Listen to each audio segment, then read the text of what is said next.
We're at the home of Norman and Deloris MacDonald in Martinez, California. And we're going to be talking to Norm and to Deloris.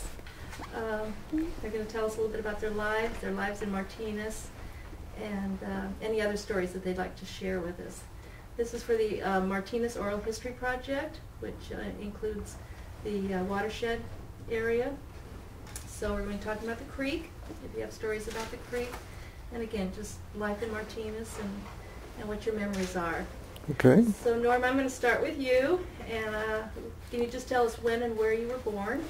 Well, I was born in Martinez in 1932 in December 12th, and I've lived here all my life except for times away from here, going to school at UC Berkeley, UC San Francisco, and 2 years in the Air Force as a dental officer. Oh, okay. Who was the first member of your family to move to the Martinez area? Be my grandfather, my grandmother in the 1890s. He was a Justice of Peace of Clayton in the 1890s, and then was offered a job here in Martinez, and so they moved from Clayton to Martinez. My father was 3 years old at the time. They ultimately had 10 children in their family, so it was a pretty good sized family. What brought them to the Clayton area? You said they moved to the Clayton area first. Well, you're going way back into the family history. They originally came from, my grandfather came from Ireland, landed in Boston. The only jobs that were available to Irish people was working in the coal mines in Pittsburgh, Pennsylvania. He didn't want his sons to be coal miners, so he transshipped around the Horn on an old sailing ship, landed in San Francisco, and that's how they got here in the California area in the 1880s. After the potato famine. Your great-grandfather. I was my great-grandfather, and my grandfather was a small boy at the time. I think I mentioned to you, I think the Clayton Museum has a ledger, Justice of the Peace's ledger that was kept by your great-grandfather. That would be my grandfather. Your grandfather. My grandfather, yeah. I'm going to try and get hold of that so I can share that with you. Yeah, that'd be fine. I I still have a grand-cousin that owns land out there. Oh, really? Alfred Schwartz, the Schwartz Trucking Company, is my grand-cousin. Your grandcousin. I've done a lot of hunting over that property out there. Yeah. All right, and then, so they came to Martinez as a result of his work. Correct, yes. With the Justice of the Peace. Yeah. So you've lived here all your life. Can you tell us a little bit about growing up in Martinez? Well, of course, Martinez was a small town. It was a town where young people could travel anywhere they wanted in the town. You didn't have to be afraid that, you know, nowadays young people have to be watched a little more closely by their parents because we have people who don't behave themselves quite as well. So we had pretty much the freedom of the town and traveling around and being involved in the activities that go on in a small town. Yeah. How many siblings did you have? I have one brother, One brother. Hugh MacDonald, who was named after my grandfather. Really? My grandfather's name was Hugh also. And where in Martinez? Can you tell us where in Martinez? We lived on 1434 Castro Street in Martinez. It was the first one of the first houses that was electrified because my father and a number of the brothers were electricians, and of course in that time it's like computers are today. It was the coming technology. It was the big thing was electricity, and so that's what they went into, and my father became a highline construction man for PG&E. Really? And that house was one of the first to be electrified. The Historical Society has a write-up on that family home. Really? And is that the large two-story house right Yes, in the corner that's right. been restored? Yes, yes, it is. I watched them work on that. Yeah. And, so did you grow up in that house? That's the home. That's the home we grew up in. Yeah. Oh goodness! And that was close to the creek. You bet it was close to the creek. Tell us about Your memories of the creek? Well, of course, the creek in those days was a very functional item, as it is today, to carry away a lot of the water that comes down through the Alhambra and the Franklin Canyons. But we as kids played in the creek. At times, in summer times, we'd dam up the creek and go swimming in it. And if my dad knew that, I would have probably got a thrashing, because he didn't want us swimming in the creek because there was too many septic tanks out in Alhambra Valley. But as kids, we didn't pay any attention to that. You know, we saw water and a swimming hole, and that's where we wound up. On a hot summer day. Yeah, a hot summer day. And in the winter time, when it was running full, why, we'd make spears and out of a 20-penny nail or a big spiked nail, and try to spear things that would go down the creek. If my dad knew that, I'd have probably got in trouble too, because if we'd have fell in the creek, we'd have gone right down the creek with it, you know. So it moved pretty quickly? Oh yes, and when it was running full-fledged stage, why, but that was the fun of it, you know. The things would come by, zip, you could go after them. What about the flooding? I mean, you were close to the creek? Yeah, we were about 2.5 blocks from the creek, and I have, in about the 1940s, I can remember as a very young boy, someone rowing a boat up Alhambra Avenue. Really? So that's how much the flooding was. They were just rowing away, going up the thing. They made it all the way up to Alhambra High School, rowing a boat.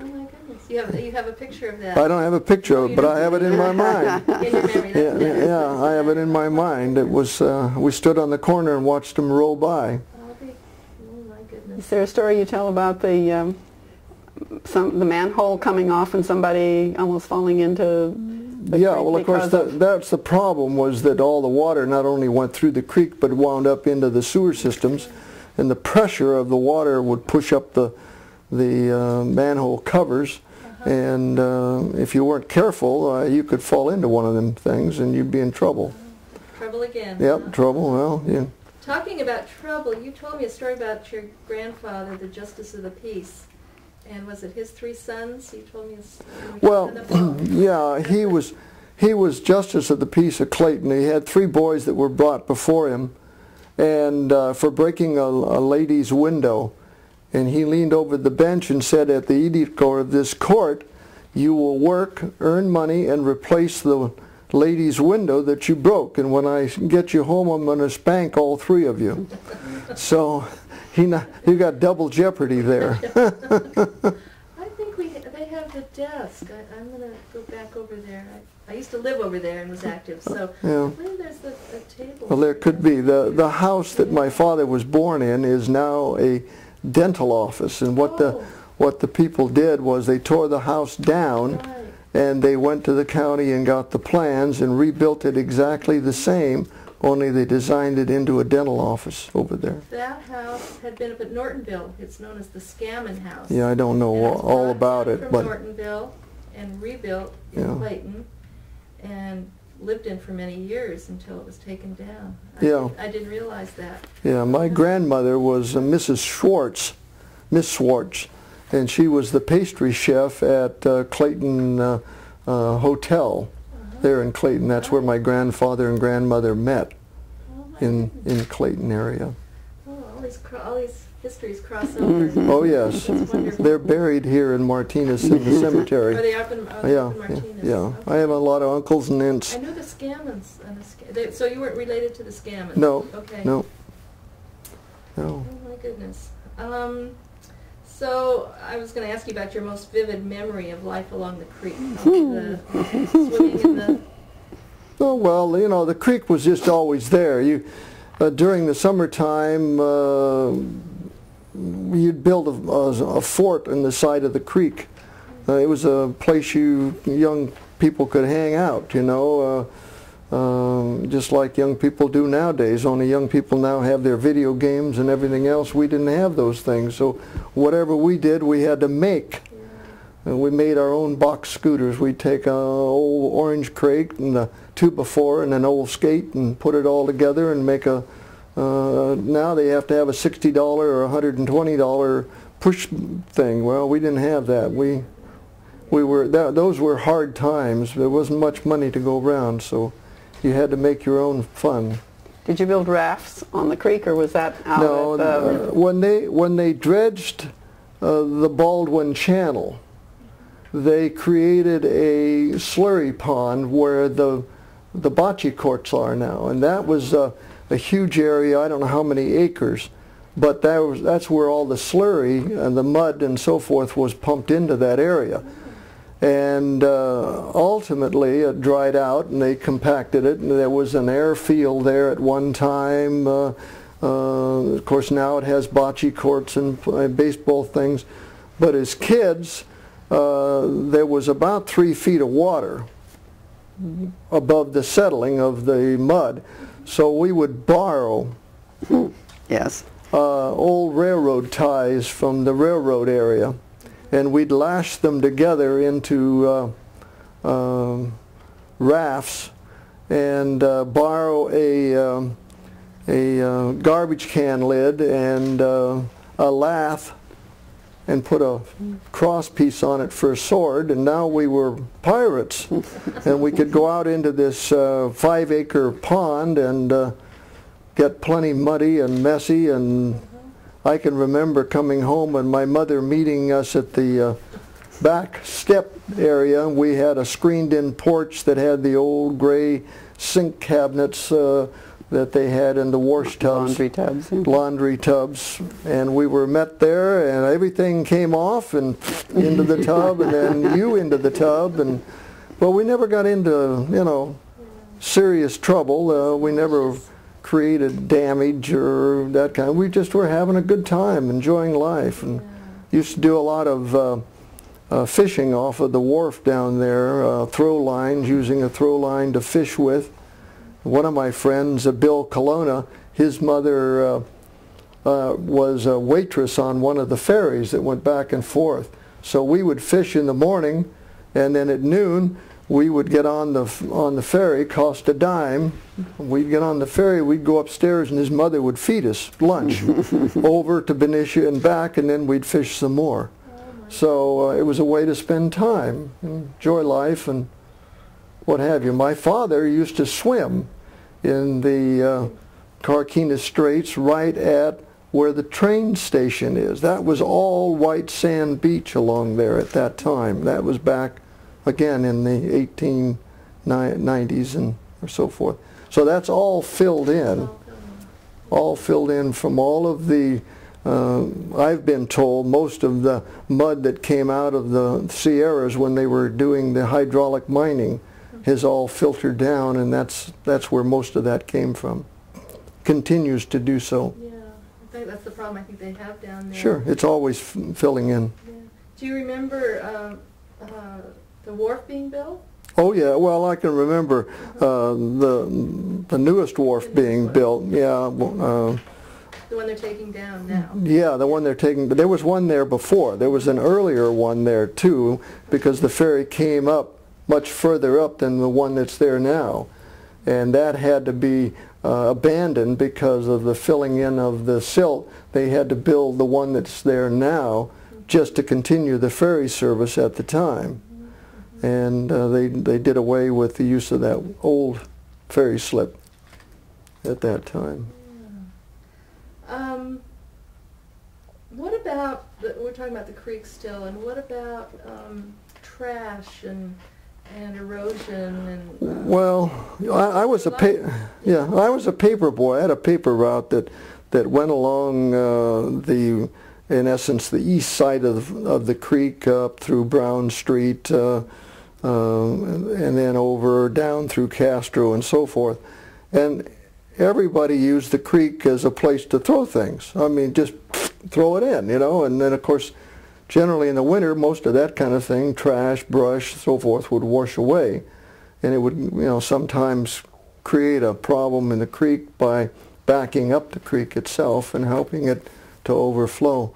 But it was, as a boy growing up, a place where most people just used it as a trash bin to throw things in. Weren't really aware of conservation. No, well, of course, conservation was not high on people's minds. They were trying to get rid of stuff. Yeah. So they were throwing things in there. Well, we have Deloris sitting next to you. Do you want to tell us, either one of you, when you were married, and Deloris, where you come from? My family comes from Stockton, California, and I met my gentleman friend when we were both in school in San Francisco. Came here after we got married, after we went through the 2 years in the service, and I've adopted Martinez. So Been here ever since. Been here ever since. Active in a lot of volunteer Done a efforts, lot I of know. done a lot of community service over the years. She was also given the honor of being Woman of the Year of, 1 year for the Martinez here. Yeah. Congratulations. But she's also a graduate nurse from the University of California, San Francisco. Really? Just They just haven't had worked the- for years. They had their 50th year reunion. That's right. That's right. This Just year. recently, and this year is my 50th reunion for the dental school, which I'll be going to in San Francisco shortly in February. This year is our 50th year for the wedding anniversary too. Oh, So big year for big you. 50s. Oh, yeah, that was a big year. Yeah, graduating from school and getting married, Yes. starting life. So you were a dentist here in Martinez then, Norm? That's correct. Yeah. And where was your office? It's originally at 622 Ward Street, and then I built a dental office building at 647 Green Street, which is just up one block up. And recently, I've been retired for 18 years. Hard to believe. The only thing I miss about it is missing the people. I didn't miss running a business or being an employer or all of those kinds of things or doing the hard work. I did miss seeing the people because when you began seeing the grandchildren of the original patients, you began thinking maybe it was time to hang up the spurs and do something different. Right. Yeah. When we walked in, Deloris has a nickname for you. Can you tell us what that is? Molar mechanic. Molar mechanic. The crown of... Well, that's one that she had, but I just as soon skip. And how Right. many children? How many children? We have two. You have 2 children. We have a daughter who is a physician in Chattanooga, Tennessee, Oh my goodness. and we have a son who lives out in Virginia Hills, who is works for Bayer Pharmaceuticals in Berkeley, and he's a research Toxicologist. toxicologist. Yeah. So Doing you're very all well. medical Two people. grandchildren. 2 grandsons. We're biased, of course. Yes. Yeah. Yeah, I understand that. Yeah. Yeah. What about hobbies? Did either of you have hobbies that you've pursued over the years? Well, In your spare time? in my spare time. Yeah, well, hey, with a home like this, there's always something to fix and repair. That's a given. But I do play golf. I do like to go to the Y, and we do the jazzercise twice a week. We like to walk and hike. We've traveled a great deal. Fortunately. Fortunately, we've been on every continent except 2, India and Antarctic. I don't know that we'll make it. We're getting to that age that long distance traveling becomes harder. It's gotten harder, I think. Yes, it's gotten harder, and And my But- claim to fame is that I have a geriatric hula group, yeah. and we have a good time. Yeah, we have a good ask you time. to demonstrate maybe later. Well, But you also are doing volunteer work at the hospital, Yeah, right? yeah, Which is right behind us. Yes, we work, we volunteer, do that. that group brings a lot of joy and happiness to people who are in rest homes, in retirement homes. You ought to see the joy in the eyes and the smiles and the happiness when they're being entertained Yeah, that's by fine. these ladies who Yeah. They're do it because they enjoy it too. I think that's Yeah. wonderful. they're not perfect, and Well, they don't that's shake a not- mean hip, but we have a good time. That's the key, to have a We good have a time. good time. You have a good, and these are ladies from Martinez. All over. Most of them? Yeah, Some from mostly, One but Creek. some drive quite a distance to come. We have a couple in Pleasant Hill and a couple in Lafayette, and they come. Yeah, Do you one do from this Rossmore. Do you do this through the senior center or no? No, it's just do it in the basement. In the Yeah, basement? yeah, My yeah, goodness. yeah. We have a good time. Yeah, absolutely. What about ranching or farming? Were any of your families No, I don't think they were. My grandfather had a cow. You know, that was a typical thing for milk and that kind of thing. But as a rancher, no, they didn't own large properties and so forth. The brother-in-law, which was Mr. Schwartz, out in the Diablo Valley area, had a ranch out there.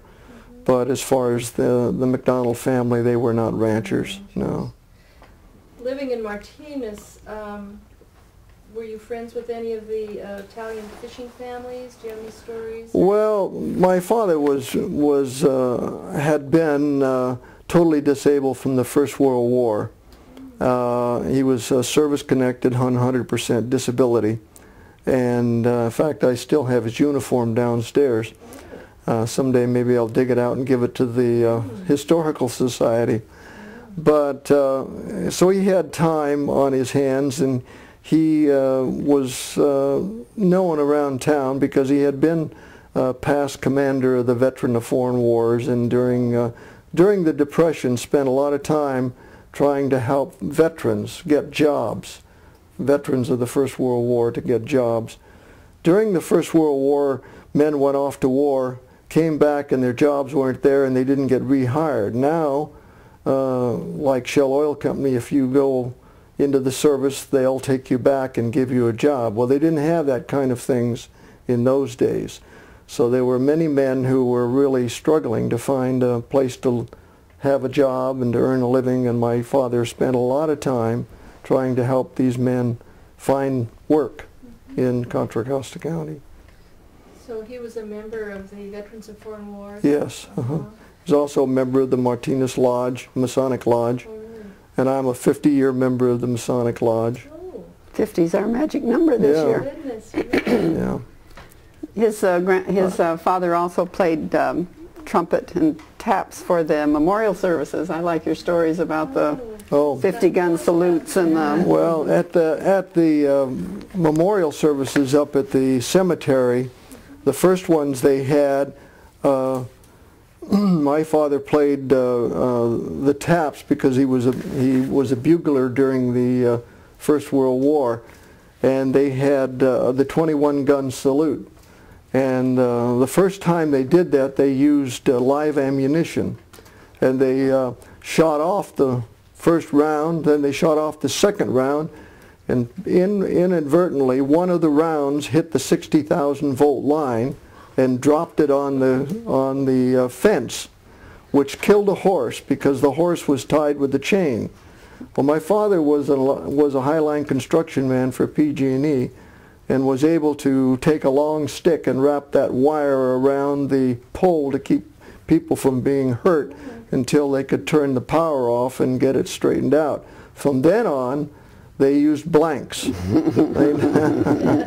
And so what they would do is my father would play the taps, and Mr. Guido Papi, who lived about 3 blocks, who had been a bugler in the First World War also, stood up on the hill on the St. Catherine side and played the echo. If you've ever heard that done, it's the most eerie experience you'll ever have in your life. You've all heard taps, I'm sure. Sure. But when you hear taps played and then in the distance comes taps back, it's a whole different experience. Very moving. Very moving experience. And he did that for many years. And his name was Guido Papi? Yes, Guido Papi. They lived in... His friend. Yeah, his P-O-P-P-Y? Yes, and I went to school with the son. Really? Okay. Yeah. What's the name I haven't heard before? They lived on Brown Street and Estadillo, I think. Part of the Italian community. Very nice people. Probably Papi. PPI, I think. Yeah. So you have families buried up in the Alhambra Cemetery? Oh yes, I have uncles, aunts, grandfathers. My mother and father are buried in the National Cemetery in San Bruno. Oh really? My mother was a U.S. Army nurse in the First World War, right behind the front lines. That's where she met my father. I used to tease my mother that maybe if I dug deep enough and hard enough, I might find a love story there. And she'd smile and wink at me and say, "Yes, son, you just might." And that's where they met, and they became involved, let's say. It took them about 8 years when they finally got home, but they were married in 1926. And so she was not from this area? No, she came from Idaho and Oregon. Well, that is a lovely story. Yeah. The next display we're going to do at the museum, we're going to be talking hopefully about the Depression years, and I'm hoping to get some, some feeling about what the Depression years were like in Martinez. Tough. You're a little bit too young. Yeah, well, I was. Remember, but well, I was at the tail end of the Depression. In 1932, I was born, so I was at the tail end of the Depression. But do you have any memories at all? Other than the fact that most people didn't have an awful lot. That's why you made your own fun. Yeah. When the baseball lost its covering, well, you took electric tape and taped it up and kept on playing. Really? Sure. You didn't have. Seems like nowadays young people have to have the full setup of uniforms and whatever, and organized. We didn't do that. It's very expensive for children to play sports. Yes, today. yes, very much so. Yeah. But I get, in talking to people though that lived in Martinez at that time, I kind of get the feeling that, I guess because there was the fishing and people were able to have little truck farms, that it wasn't affected in the same way that some other areas were. Oh, I think that's true. I think being in a city would be much more difficult. Yeah, sure. I would think living like in San Francisco would be much more difficult. Here, at least you had people around, and they would help each other.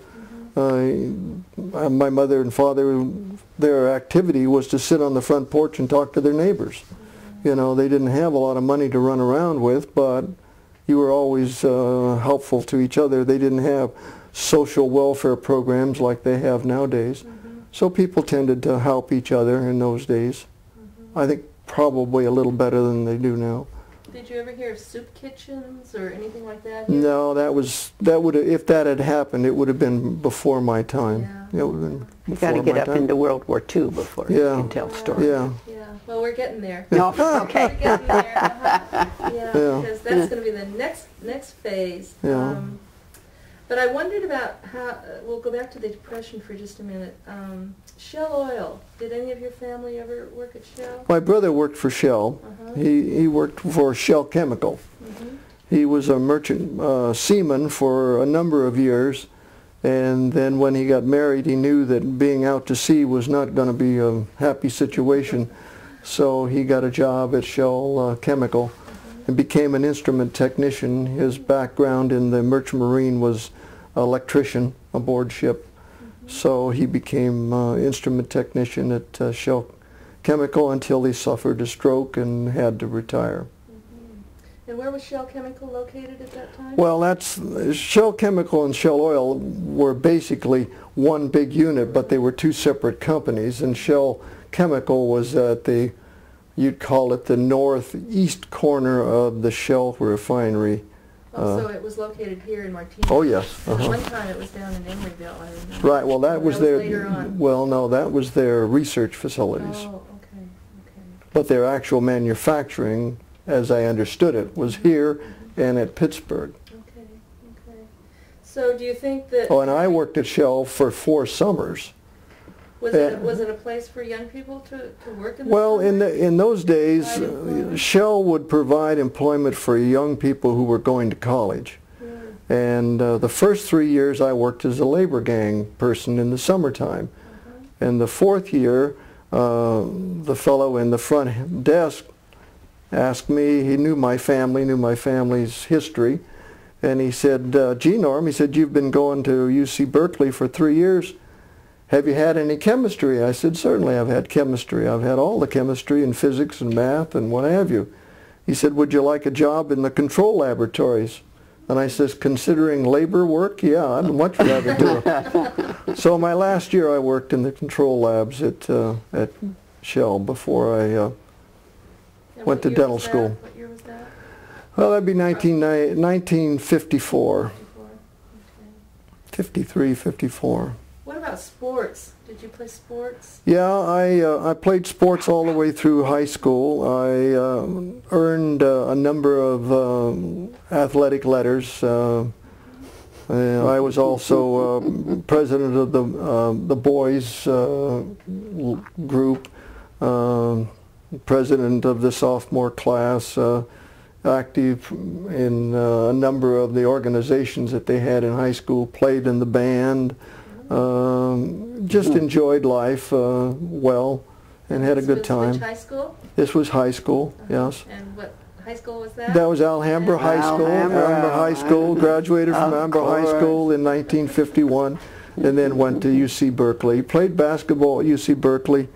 Won a JV letter as a freshman in Berkeley, but found, because we didn't have much money, because my father didn't have a job, that I couldn't work,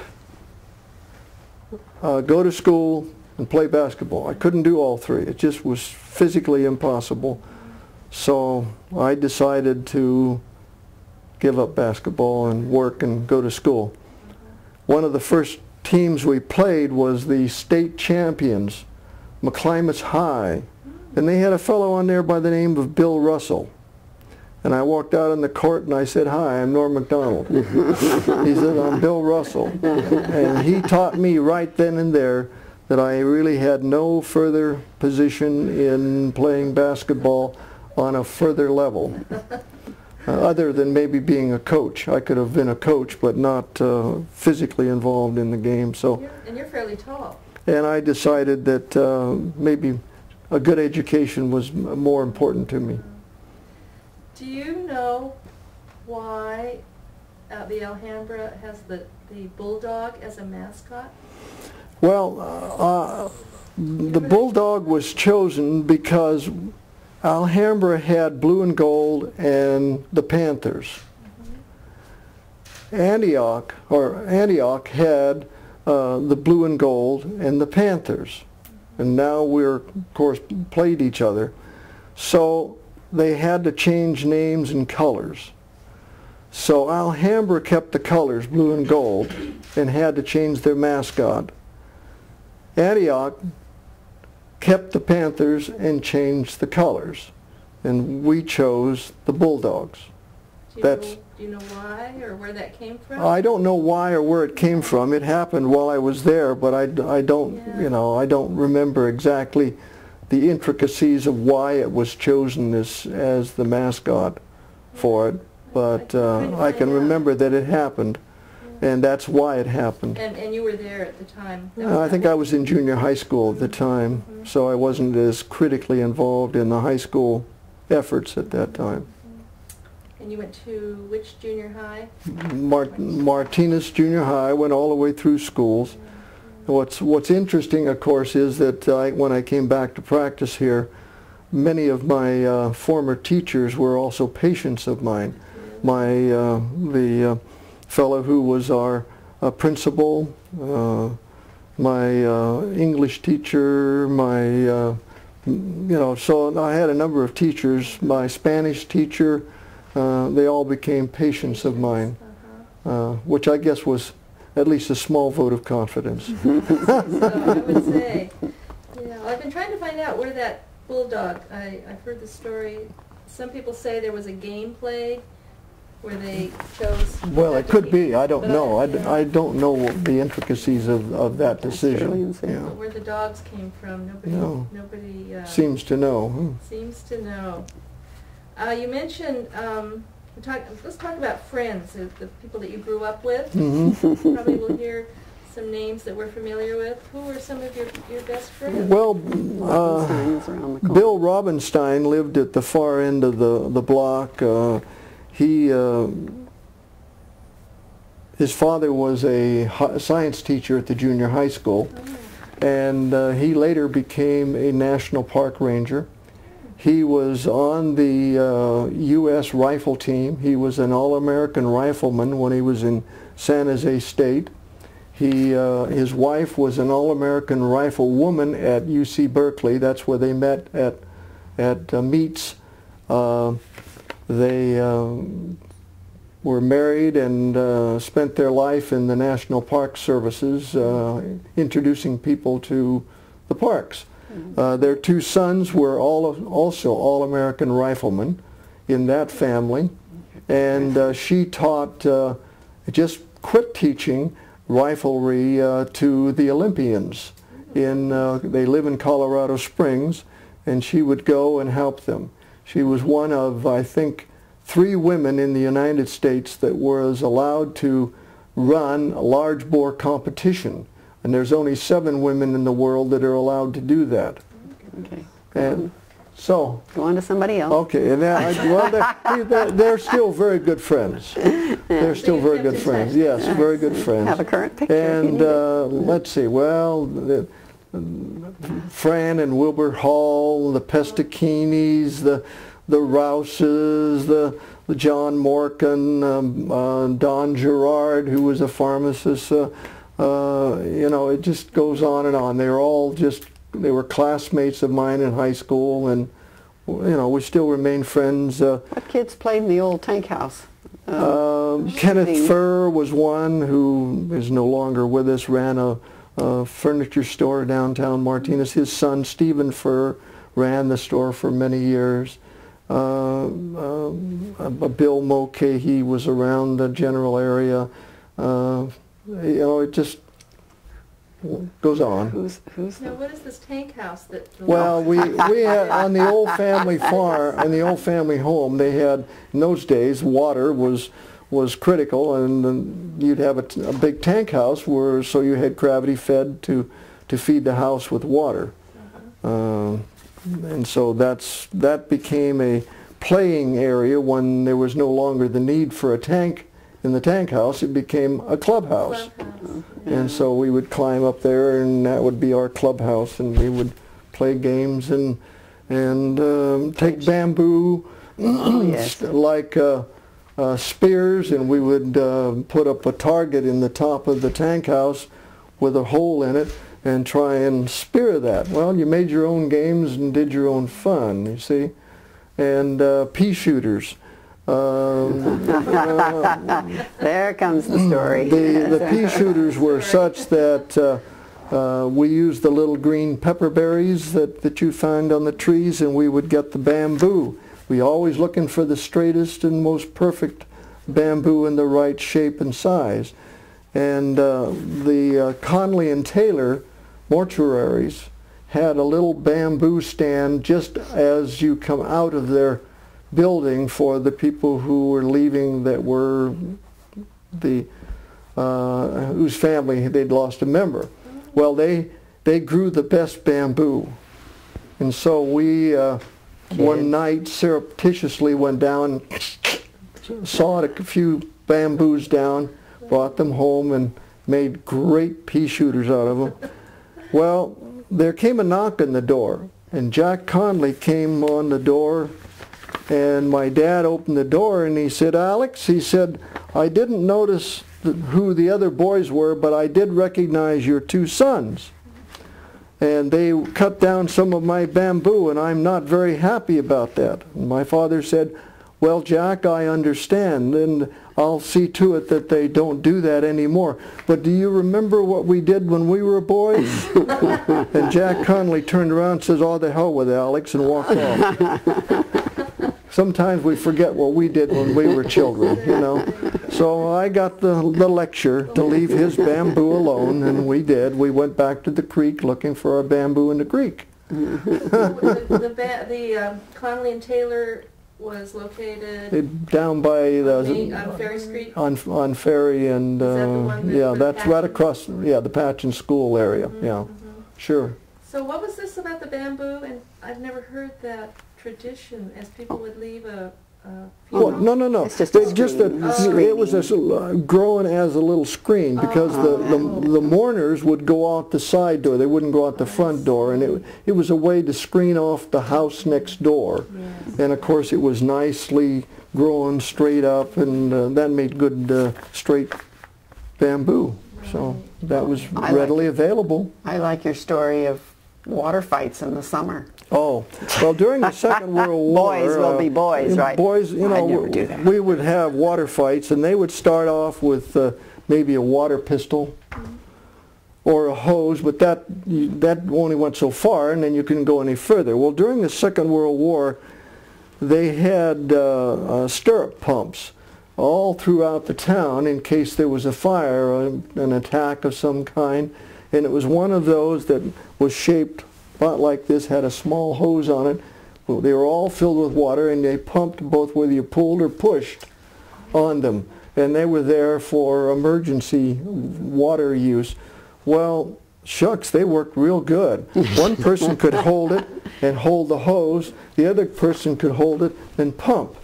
So now this became a portable water gun, and we could go all over town, you know, having a grand time. And then you ran out of water, and so you would surreptitiously get a little water from whatever neighbor you were around. Well, you got into a little trouble now and then because they weren't happy with that, so we figured out a way of getting a key that turns on public water spouts in buildings, you know, so we could get the little key, you know, and we'd get our water and we'd go on. No, we didn't do any damage. We didn't hurt anybody. You know, we used a little water that was maybe not free water, but we had a good time, and everybody, no one was hurt, no one was injured. So how big were these pumps? Well, they stood about this tall. So Joe Lopez, I think, brought one into the museum. Very well could have, yeah, sure. And it's called. We used to call them stirrup pumps because because you'd pump it just like this, and it pumped both going up and going down. It had a little valve in there, and they were very functional water guns because they held a lot of water, and you could have a good time. And we used to use rubber guns. I don't know if you ever made rubber guns. And kids don't do that anymore. Rubber guns, we would make rubber guns out of wood, which is like this, and then here, and then a clothespin at this end, and then you would get the old latex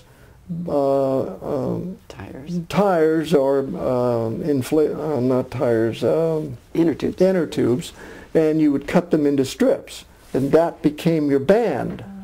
Okay, so then you'd start out with a little short rubber gun. Then you'd make horse pistols like this. And the tighter you could get them, the further they'd go and the more they'd hurt. Well, that's okay.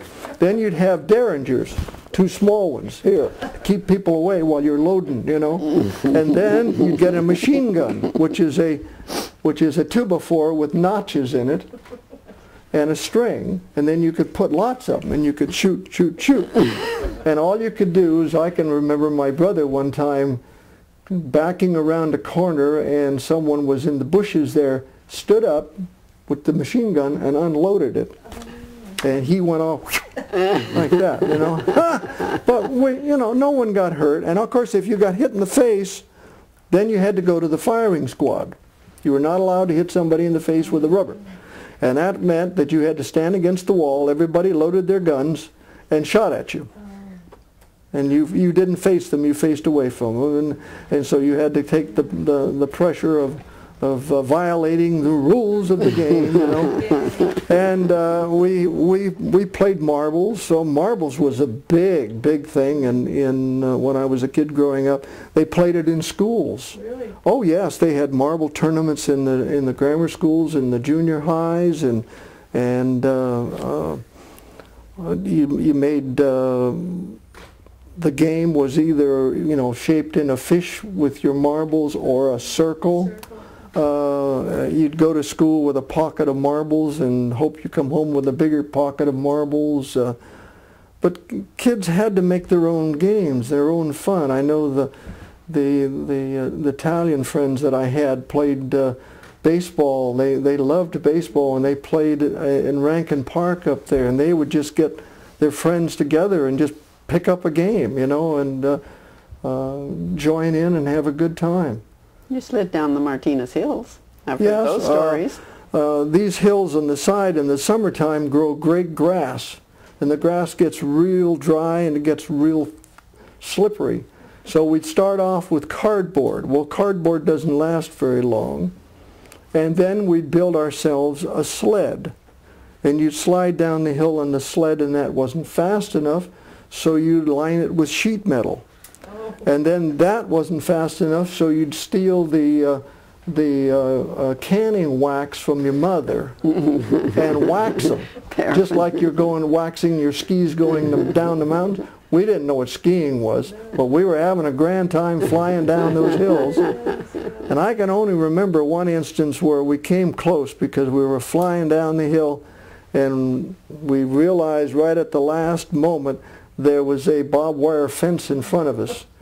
And so I had to lean back into my sled as the barbed wire went over the top of me. Then we picked a better place to sled than that. But we, these were all things we did as kids growing up. Why we didn't get killed, I don't know. Bicycling was another thing. Oh, yes. Bicycling all over the area. We used to ride our bicycle clear over to, they used to call it Crystal Plunge, which was on the corner of Treat Boulevard and Highway 680 was a Crystal Plunge by Piedmont Lumber over there. Or you would thumb a ride over there. You'd do a lot of that kind of thing. Or you'd go down to Port Costa, to the swimming hole in Port Costa. There in Port Costa, they had created a lake at the top end of Port Costa that would drain down for the steam engines. That's where they had the water for the steam engines when they came across the straits from Benicia to Port Costa. That's where they would get the water for the steam engines to go on. Well, years later it fell into disuse, and there was a fellow who opened it up, cut all the grass, and we'd go swimming there. I think he paid something like $10, and we'd walk all the way from here to Port Costa if we couldn't con our dad to drive us down there. We'd walk down there, swim all day, and then walk home again, or ride your bicycle sometimes. That was on Snake Road? Yeah, on the Snake Road, or we'd walk the railroad track area. And at that time they had oil pipes that went all the way down to quite a ways down, and they had them all boxed over with 2x12s. There were two 2x12s boxed around the thing, so you'd ride on the 2x12s down. It's like a little mini highway that you could ride your bicycle down. And the brickworks were along there, weren't they? Brickworks were a little further down. Further down. Sure. They're beyond Port Costa. You mentioned the ferry. Do you remember the trains coming over on the train ferry? No, that was before my time. That was before my time. 1930. Oh yeah, that was before my time. Okay. Yeah, that was before my dad had told me about them. Right. Because in 1930. Yeah, because he was an electrician.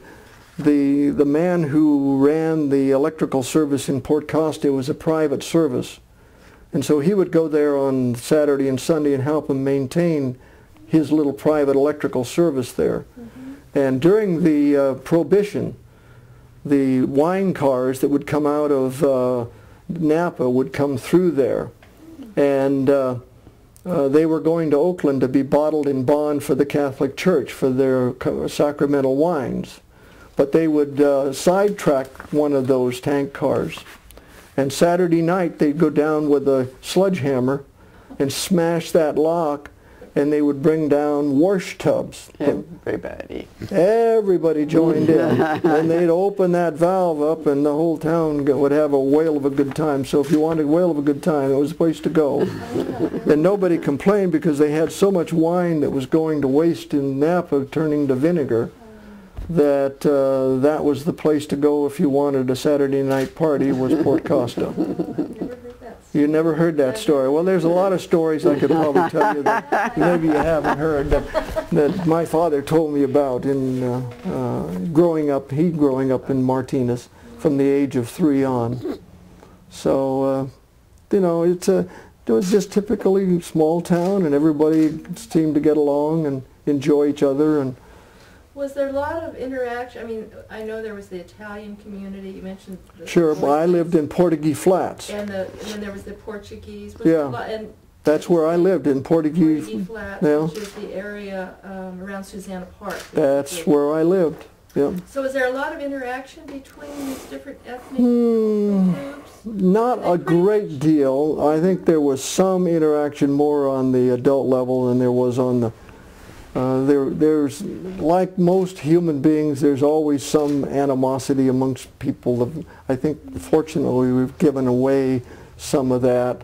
You know, when people first came here, like we as the Irish, they were downtrodden, and when the Italians first came here, they were downtrodden, so they tended to stick together because they felt comfortable with each other. You know, and as each group comes, each group waves into our country, they feel comfortable in their own society and their own culture, and they eventually become part of the fabric of our country. The same thing is happening to California right now with all of our Hispanic people, you know, and the lady who helps us maintain our house and cleaning. Her daughter just graduated from St. Mary's and is going to become an attorney. Well, I mean, she came out of Mexico with not much of an education, and here her daughter is ultimately going to become an attorney. Well, that's the American experience. So. Do you think language was a problem? Was that any of your experience? Oh, I don't think it was a problem. I think that I think it was more of the culture. Culture. Sure. And people got along. My father was very friendly with Joe Sparacino, who ran the fisheries here. He would buy a salmon from him. They knew each other. You know, it was, but they just had their own culture, their own communities, and so forth. Foods. Yeah, their own foods. My grandfather spoke both French, German, and Spanish, and had a little inkling of Italian background just because he liked languages. And he loved to stand in downtown Martinez and listen to people talk about each other, you know, in their own languages. He also had a little inkling of the Indian that they spoke from Diablo. And maybe that's one reason why he was Justice of Peace of Clayton. I don't know. That was before my time, too. So. What was downtown Martinez like as a child? Martinez was the big town in the county. It was the place to go. It was like going to Sun Valley. When I was in high school, I worked for J.C. Penney Company, and it was the biggest penny company store in the county. And everybody from Antioch all around would come to Martinez to buy their Christmas presents. And that's why you had Hilsons and Montgomery Wards and Pennies and what have you, because it was the town to be in at the time. And of course, then when Pennies built their first AAA store in Walnut Creek, they closed Martinez because that's where all the people were beginning to live, and so it just kind of depleted what was Martinez at one time. What do you think caused the kind of the change? Cheaper land to build homes on. They built huge tracts of homes and huge amounts of places for people to live. We can't go up these hills, and we can't go against. We didn't have places to go. So, as the population moved, naturally, businesses would move with them. You know. Do you think when the bridge went in 1962? And took away the ferry, do you think that made any difference? I think it made some difference. Sure, I think it made some difference, but I think the big thing was the population center moved. Yeah. And so that changed the business area of Martinez. So what year did you move here as a young married person, Deloris? In 1960. Yeah, when he came back to do his practice. Yeah. 58, we went into the Air Force, and then 60 is when we came back here. And what was it like then when you moved? What was your impression of Martinez? Small town. Just with its good and its bad. Yeah. You just go along. Yeah. So you liked living here then? I like being I like a small town. I've always enjoyed the friends. I've enjoyed the groups, and yeah. Martinez is so intermarried. You don't know who is related to who. So the only advice I gave my wife is that if you have a compliment for someone, give it. If you have a gripe, tell me, and I'll tell you how to get around it. Because the person you may be griping to may be the sister, brother, cousin related to, you know. So if you have a problem, talk to me, because I know at least some of the intricacies of the town. But and it's still true today, yes. Yeah, Yes. that is so true. Let's see, anything else that you particularly, how are we doing on time? We're so good. Let's see. What about weather? Have you noticed any changes in the weather here, living here? I don't think so. I know we had snow when I was a kid. We used to, we'd make a snowman, so occasionally, not every winter, but on occasional, we would have snow in Martinez. We haven't had snow for many years now that I know of. But yeah, we would have summer thunder lightning storms. We still occasionally get them here. Do you think it's as hot in the summer as it used to be? I think it's about the same. I don't think there's too much difference than my experience. It seems colder this year, but I think everybody's been fussing about it being everybody's cold. complaining Yes. about that. Yeah. No. Sure. Well, we've always enjoyed Martinez. It's always a lot cooler than Right. other places. That was, I agree with that. Yeah. Coming from Clayton. Can't- You have that nice delta breeze that comes Yeah, in the evening. I know we started John Muir National Bank here in Martinez, and I was a member of the board of directors of John Muir National Bank, Good. and I was chosen by the board of directors as chairman of the board, and I held that position until we sold it to West America Bank, and it was an interesting experience being chairman of the board of 16 very capable people who in their own right had been able to function very well, and to get them to work together as a group is not always the easiest thing in the world, and personalities being as they are required a little bit of effort. I spent 8 years on the school board in Martinez, Did you? and served a few years as president of the school board, which rotates on a yearly basis, at least did at that time. And I was on the school board with a number of people in Martinez who are still friends. One close friend is Maury Huguet, and he was also on our bank board, so it was always very interesting to me to see how an attorney approached a problem different than I did from his training. And it was a good experience for me to see how an attorney approached problems differently. When was the bank established? Gee, now that's Approximately. it was in Go back and look that up. I'd have to look that up. But, we operated for about 8 years, and I still have some bank certificates, or actually the stock in there. Maybe someday I'll give some of that to the Historical Society. And Would be nice. I kept some of it for my own personal use and things. Who else was part of that group that founded? Well, you had Earl Donovan, Penn Keller, Maury Huguet, Jean Ross, Nancy Hobart. She used to tease me that she was the token woman on the board of directors. And there was just a great number of 16 people within the community. Jack Telfer, and yes, many of them are still here. With us, And it was just that the energy within that board was kind of going downhill. West America approached us to purchase, because they were just thinking about getting back into the acquisition mode, and so they wanted to acquire a small bank and gain the experience of acquiring a bank and integrating it into their system. And we at the time had been chosen as the fastest growing, safest bank in California at the time. Well, of course, we had people who knew the community, which was a tremendous help. And so they made an offer that what they say, what you can't refuse, so it made sense, and I think all the stockholders came out better because of it.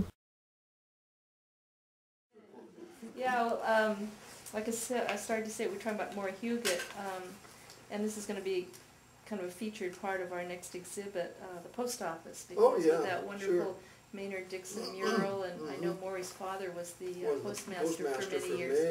Many years. Sure. Yeah, yeah. He's a fine man. Yeah. Something else you were talking about that triggered it, let me think. Oh, the school board. The school board. Yeah. What is your sense of Martinez schools?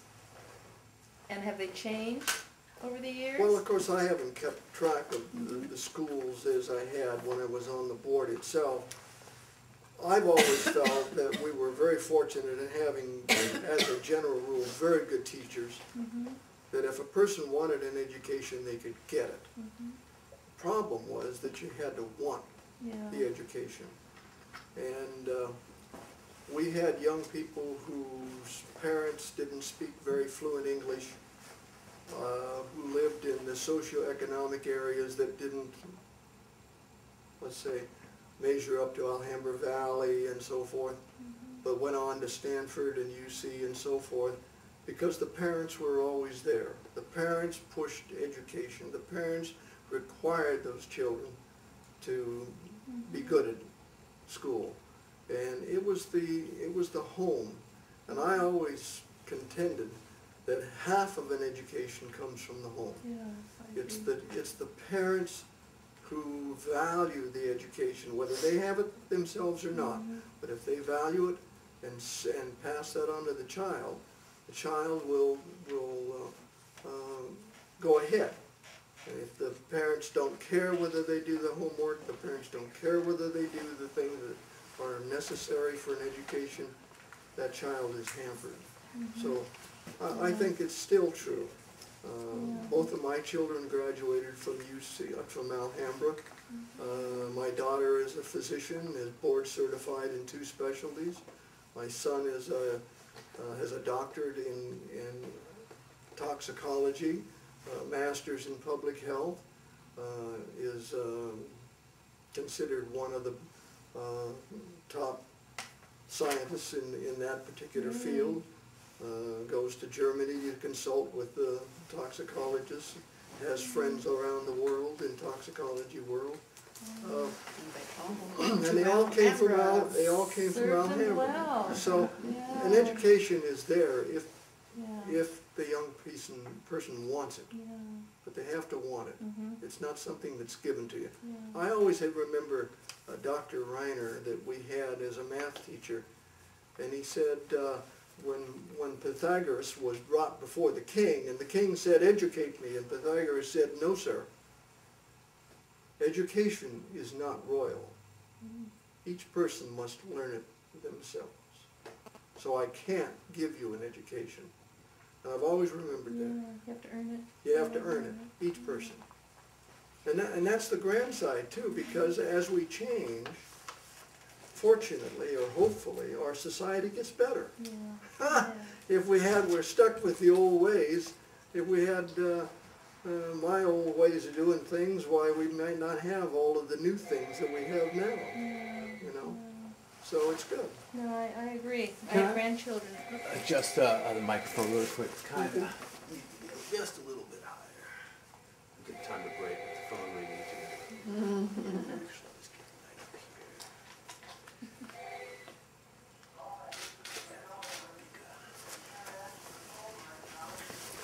Maybe we'll wait until the answer machine. Okay, that's fine. You guys are popular, getting a lot of calls. Excess back there, we could have unplugged it, didn't think about that. Oh, that's no problem. Yeah, no, I think, you know, as I say, education is there for the wanting if they want it bad enough. And we have dedicated teachers that work very hard.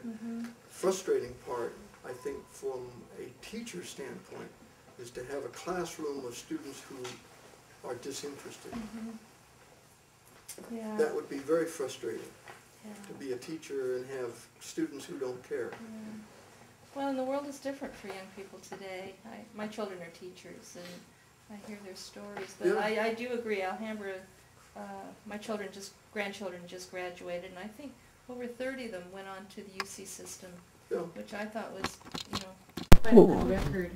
Well, I had a friend who was the vice principal of Lafayette Acalanes, and he was the coach for the what do they call it, the decathlon for academics, which Alhambra was part of.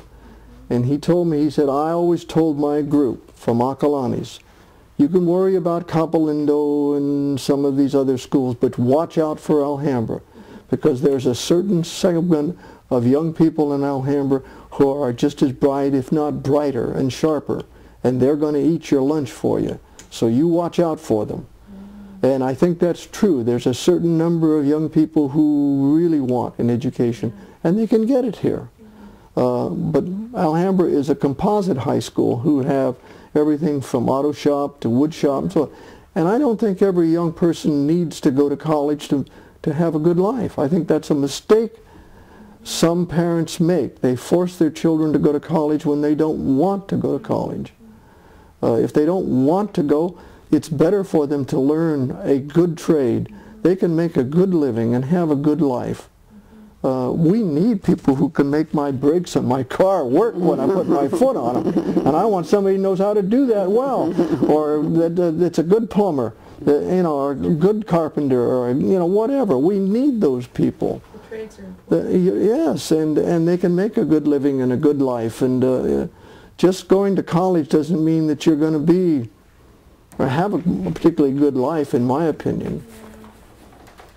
Before we finish, I want to go back to World War II Okay. a bit, because we both We're here. were here. Yeah, at least I was. She wasn't, but that's all right. No. Okay. I didn't come until after we got married. Right. Can you talk a little bit about that period in Martinez? Well, I can remember. And then about Martinez. I can remember December the 7th. My father, of course, having been a veteran of the First World War, and my mother was a nurse in the field hospital where they drugged the men in off the front lines. They knew what war was. I can remember my father telling me on December 7th not to leave this block. We may have to move immediately. We do not know whether the Japanese are going to come on into our country or not. There was such a disruption. No one knew what was going to happen, whether they were going to turn around and go home or whether they were going to invade our country. The area, of course, was in a tither. No one knew what was going on. My father strapped on a .45 and protected the South Tower, the electrical power for Contra Costa County, nights when he was still a sick man, because he knew it was important to keep sabotage from happening. Everyone was trying to do whatever they could. My mother was an RN and helped with the Red Cross and so forth. It was a disruption within the whole community. Men were going off to war, some not coming back. It was a difficult time for the community. Wasn't there a watchtower? I mean, didn't they watch? Yeah, I've heard some of the ladies in the group say that they spent time up in the bell tower, in the cupola of the old courthouse, watching for and airplanes. They would watch for airplanes coming in and Civil Air Patrol kind of thing. And of course, then they had the USO that opened down USO by here, the railroad station there. Some of the older ladies in Martinez friends helped talk out. about being the girls that danced with the boys and And it was just a sailors, yes. tremendous disruption within the community itself. Sure. Did you know any of the Italian families that were forced to move inland? Well, we knew the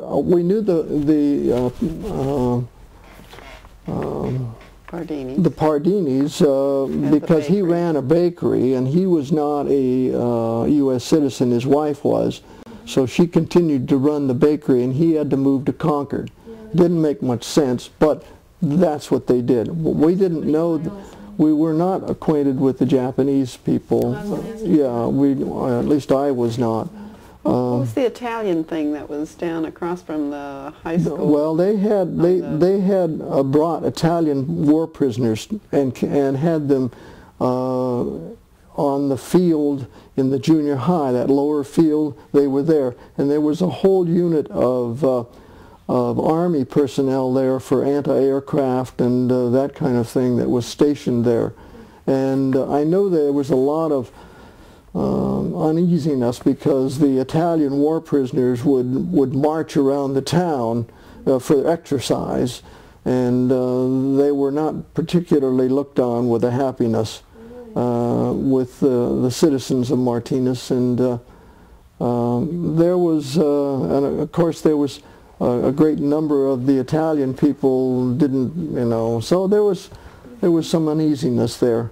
But so why were they brought to Martinez? Well, they had to put them somewhere, and this was one place they could put them. Really? Sure. And how long were they there? Do you know? 3 or 4 years. Oh, really? Yeah. Oh, yeah. And well, I know one fellow that came here, stayed here, made a life here as an army person, came from Oklahoma, and stayed here, married a young lady here, and made a life here. I know that there had been talk of, there was one young Italian girl who married one of the war prisoners and went back to Italy to live. Really? Yeah, and so there was, there was always this human part of life that goes on. Just down the street was the Pachantis, and all 4 or 5 of the sons were in the service, and Harry Pachanti just passed away. The last one. Yeah. Passed away. Yeah. They would have been neighbors of, close to neighbors of yours. Yes, they were. They were a block away. Around the corner. Yeah, they lived on Castro and whatever that street is where the fire department is. I can't remember now. It's slipping my mind. But yeah. Jones, maybe? Yeah, Jones. I think it's Jones. Yeah, yeah. That's an interesting story, isn't Yeah, it? They sure. were all orphaned. Sure. Yeah, because they'd lost their mother very early. Yeah. And they raised themselves. Sure. Basically. Yeah. What about rationing? Remember rationing? Oh, I still have some blue points and some red points, Do you? and I have a little thing that says A for gasoline, and I have a complete war poster miniatures. All the war posters that were put on, like Uncle Sam wants you, or a loose lip sinks a ship, all of this kind of thing that went on during the war.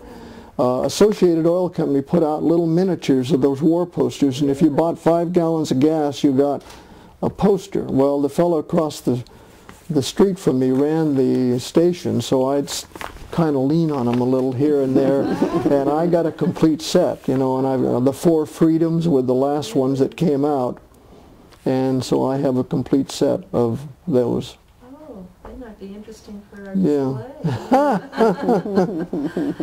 Oh, well, I think, unless, anything that either of you want to add or tell us about? No, not particularly.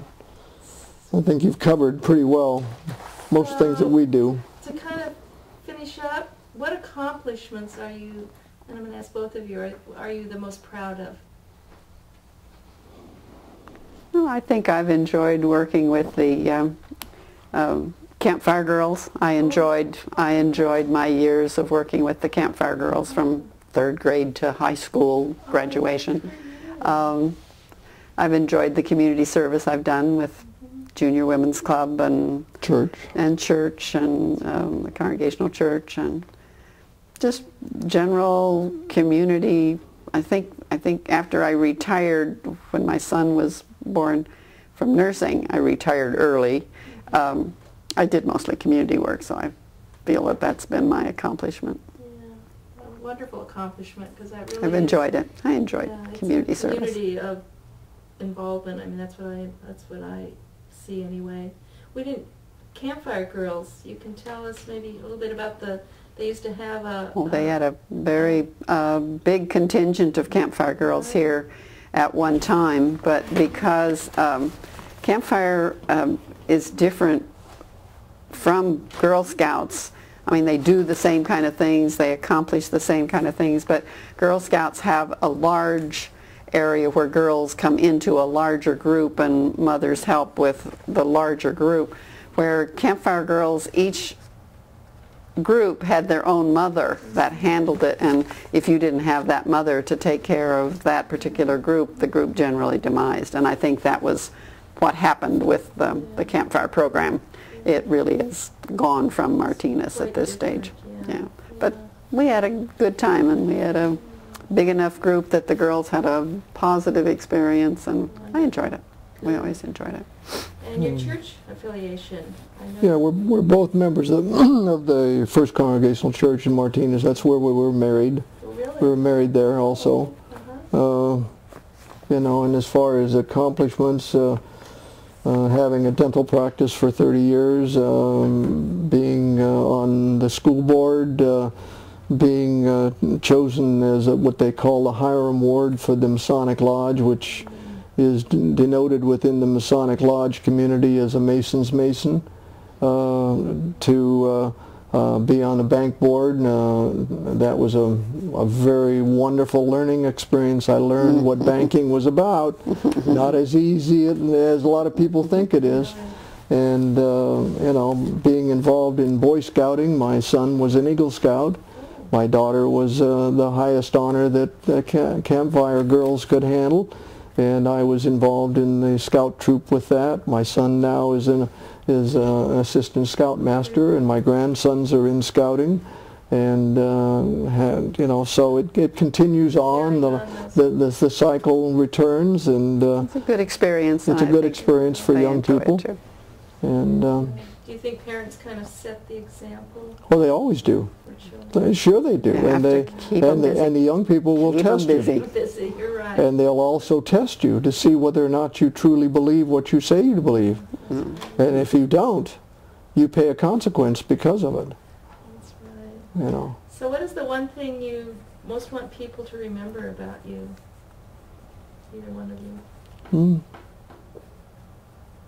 Is that a hard one? Yeah, I would think they would say of my friend here that he was a good man. He was an honest person. He was when they came into the dental office, they knew what they were going to get. It was a stable situation and a positive experience, if dentistry can be a positive experience. That's always hard, Right. isn't it? Huh? No one likes to go see the dentist for some reason. He was a good man. Yeah. Well, I think we were fortunate having a good family. Children who grew up and became something of themselves. I hate to do this, but I want to go back for a minute. We didn't talk about how dentistry has changed. Oh, wow. Has Dentistry's changed so Oh, yeah. significantly. Oh, yeah. I taught dentistry for about 3 years at UC San Francisco when I first came back from the Air Force. And I couldn't make up my mind. I was either going to have to sell my practice in Martinez and move to San Francisco or give up teaching. I couldn't do both. Driving back and forth was Commute is crazy. just crazy. People were nuts out there in that freeway. So I finally decided that I just didn't like the political side of the university. So I decided to just practice dentistry and enjoy my life and family and so forth. But dentistry's changed so much because of the quality of the materials, things that can be done now that we didn't have. The aesthetics that's available that we struggled so hard with. It's you know, it went through from the beginning when we used to have needles that we'd have to sharpen ourselves and sterilize and make sure that there weren't any little barbs on them, to pre-made, you know, throwaway needles that you knew were sharp every time. That removed a tremendous amount of the discomfort. You know, so the change has been dramatic. The last part of my practice was from an aesthetic standpoint, from a comfort standpoint, much more pleasant than the beginning, simply because of techniques and quality of materials that we have that we didn't have then. Sure. Sure. But it is rewarding today as people come up to him on the street, like the very first patient he had 30, 40 years ago, and said, it's still there. I've still got it. It's working just fine. And I still have patients who say, I still don't like it that you retired. So that's a nice compliment. That's a nice compliment. You know, that's a nice compliment. But, you know, my mother's comment, I think, sums it all up in that she said, no matter what you accomplish in all the things that you do in your life, if your two children can't grow up and take care of themselves and be functional human beings, all the others will perish. Good advice. Good advice. Can I ask one question? Kind of Sure. goes back to the creek and Back to the creek. all around here. He wants to go play in the creek with the boys. I got him figured out. Creek all the time. Yeah, sure. Bikes and Yeah. Sure. But how have you seen, you know, the whole landscape here change and the creek change over time, whether it's vegetation, wildlife, or people's perspectives towards it, or everything? As a general rule, I think people are a little more conscious of the creek and the ecology involved as the creek is involved in the community. I don't think people throw as much junk into it as they used to. They don't see it as a trash bin. They still throw, I think they still put lawn cuttings and stuff, but I don't think the regular. I don't think they dump as much things in there as they used to, and I think that there has been a better education of how important our creek is. Like, people spend a lot of time going around painting fishes on things and saying don't dump stuff in here because it goes into the water. I think the education is the most important thing that our society needs to understand how that creek does affect everything in this community. Yeah, I think it's important, and I think that there have been a number of people who've worked hard to try to bring that to the fore for our community. Yeah, it's important. They must clean the creek. Yeah, they work on it, sure. Yeah.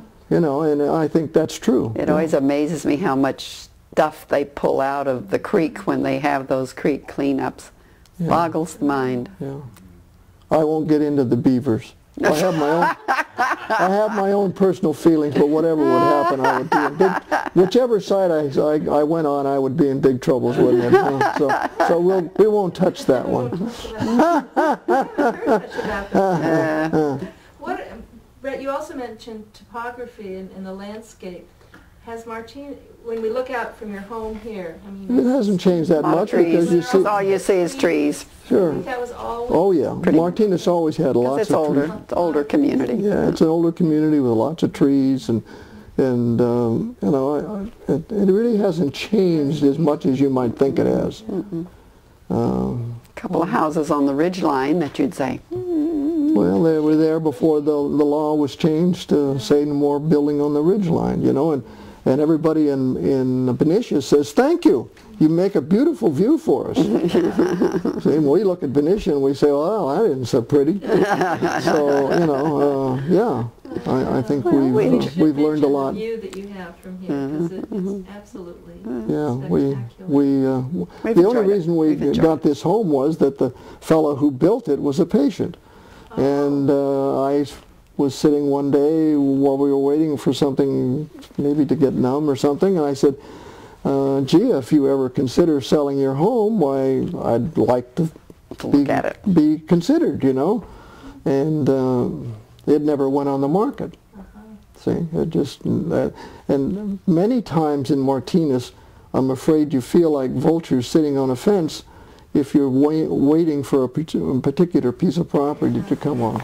You have to be in line, let's say, and aware who owns it, and let them know, and usually, and sit back and wait, and right what now, have you, and that's how we were able to gain this. We've enjoyed the house. We looked at a piece of property out in Alhambra Valley, and I liked this because I could be 5 minutes from work and 5 minutes home, and I could come home. If I was on the school board and we had a late meeting until 11 o'clock at night, I could do my dentistry for 4 hours and come home, have a sandwich, and lay down and sleep for a half an hour, 45 minutes, and go back. and I could adjust my life because if I was way out in the valley, it would have been much harder to do. Yeah, We've enjoyed it. Mm. yeah, it's a good place to live. Yeah, it's a good We've community. enjoyed Martinez. Community, And I think as a general rule, people in Martinez help each other. As a general rule, they I think. You feel do. that still Oh yes, today? I still feel it. During Yeah, the wars, sure, we hear sure, about that, sure. but I think even today, people, you know, people get hurt. They help Or the out. fires. That house across That the way burned, over yeah. there burnt. People help them. You know, Or it's at least offered to. we help a little old lady who's 90. We spend a lot of time taking her to right. her physicians, and maybe she has dinner with us 2 or 3 times a week. You know, just she's a friend of the family, has been for years.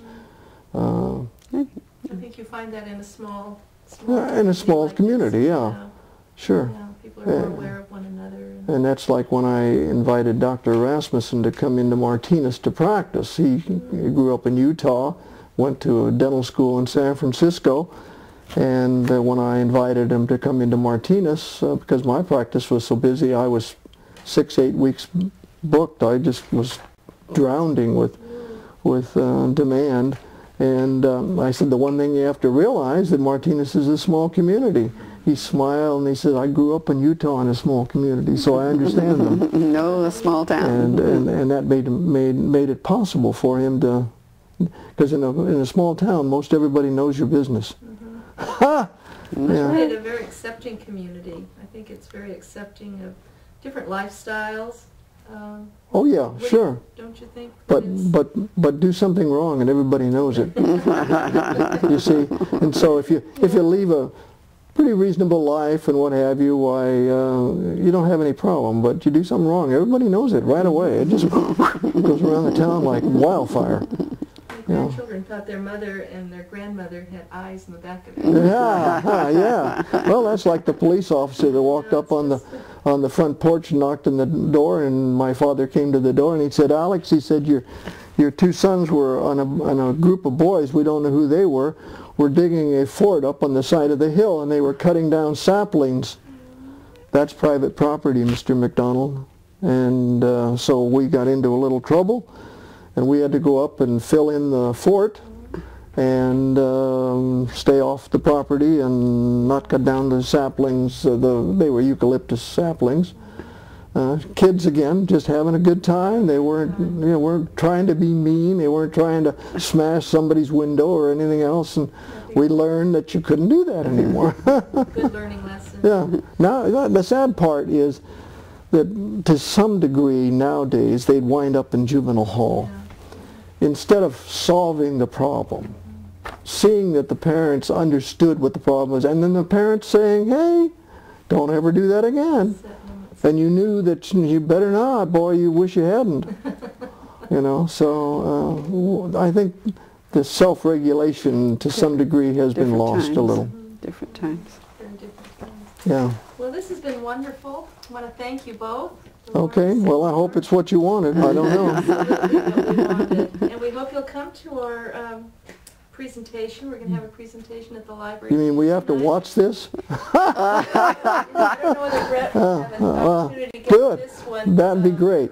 Into his clip. Well, But, let us know. By Well, all I have it means, let here. us know. I have it up there. You're Oh, welcome okay. to come. Yeah. And we will be presenting you, whether we have it ready for Tuesday night, with a copy of the interview. Oh, Oh, my. So you'll be able well, to that share would it be with your nice. family. Well, that'd be my. nice.